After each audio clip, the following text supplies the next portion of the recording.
ទៅណា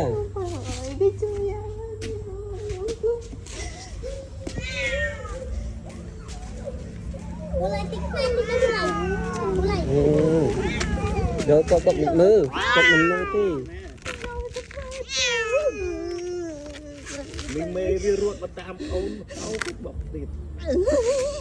នេះយកទៅបើទៅមើលយកទៅមើលមើលទៅអីបុកមកកណាត់ហើយឲ្យវារស់នៅក៏វាវេទនាដែរ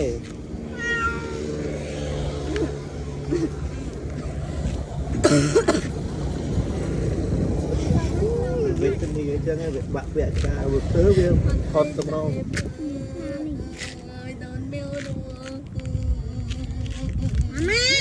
វាឡត់ស្បែកអស់ហ្នឹងអូនឯងឲ្យវានៅមិនណា